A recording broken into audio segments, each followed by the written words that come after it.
इस तानाशाही को खत्म करने के लिए देश की जनता की जो आवाज है उसे सुनेंगे। ये चुनाव का परिणाम भारत के अंदर नफरत की राजनीति के भी खिलाफ है। आज देश के अंदर अगर एनडीए गठबंधन में देखें, दो मुख्य पार्टियां हैं। एक पार्टी है आंध्र प्रदेश से टीडीपी, चंद्रबाबू नायडू। 2019 में चंद्रबाबू नायडू वो नेता हैं जिन्होंने मोदी जी के खिलाफ पूरे देश में घूम करके लोगों को इकट्ठा किया। दूसरे एनडीए के अंदर नीतीश कुमार जी हैं जिन्होंने इस बार घूम करके देश भर में नरेंद्र मोदी जी के खिलाफ अभियान चलाया।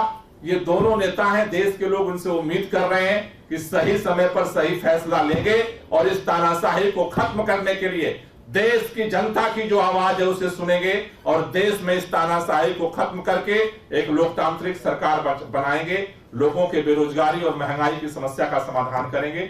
यह देश जो उम्मीद कर रहा है, पूरे देश की हमें उम्मीद है कि जल्दी उसकी आकांक्षा पूरी हो।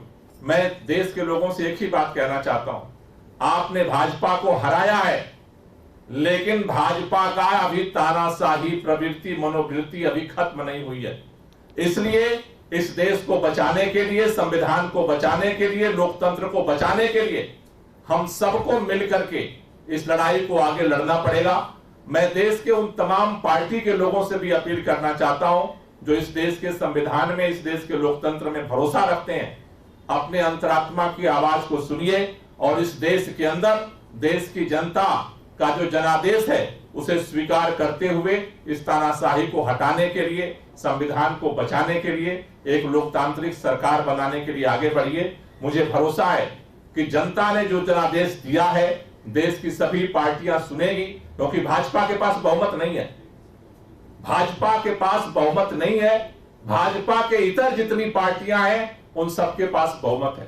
अब जरा सी भी नैतिकता है भारत के प्रधानमंत्री में, जरा सी भी नैतिकता अगर देश के प्रधानमंत्री नरेंद्र मोदी जी में है तो उनको इस्तीफा दे देना चाहिए, क्योंकि उन्होंने तो 400 पार का नारा दिया था, 400 पार।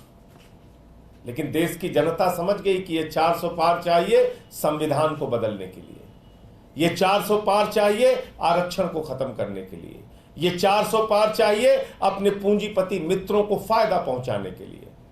और इसलिए देश की जनता ने यह परिणाम दिया है। भारतीय जनता पार्टी के लिए यह बहुत बड़ा सबक है, लेकिन शायद वो सबक नहीं लेंगे, क्योंकि उन्हें तो झगड़ा करना है। यह चुनाव का परिणाम भारत के अंदर नफरत की राजनीति के भी खिलाफ है, तानाशाही की राजनीति के भी खिलाफ है। यह चुनाव का परिणाम इस बात का भी संकेत है कि नफरत की बुनियाद पे हिंदुस्तान नहीं बनेगा, मोहब्बत की बुनियाद पे हिंदुस्तान बनेगा। तो इसलिए मैं इस देश की महान जनता को बधाई देना चाहता हूं कि लोकतंत्र के इस महापर्व में आपने हिस्सा लिया और एग्जिट पोल के परिणाम को पूरी तरीके से आपने ध्वस्त किया और यह बताया कि हम लोकतंत्र के अंदर अपने मुद्दों के आधार पर वोट देंगे, पार्टियों का चयन करेंगे। किसी को भी इस अहंकार में नहीं रहना चाहिए कि वो बिल्कुल हमेशा के लिए इस देश पे तानाशाही की अपनी हुकूमत चलाएंगे। और वैसे भी प्रधानमंत्री जी ने जब से कहा कि उनका जन्म बायोलॉजिकल नहीं है, वो अवतार हैं, भगवान से भी बढ़कर अपने आप को मानने लगे। उनकी पार्टी गाना गा रही थी कि जो राम को लाए हैं हम उनको लाएंगे। इतना अहंकार हो गया कि भगवान श्री राम को लाने का दावा करने लगे। इतना अहंकार हो गया कि भगवान जगन्नाथ जी उनके भक्त हैं, ऐसा दावा करने लगे।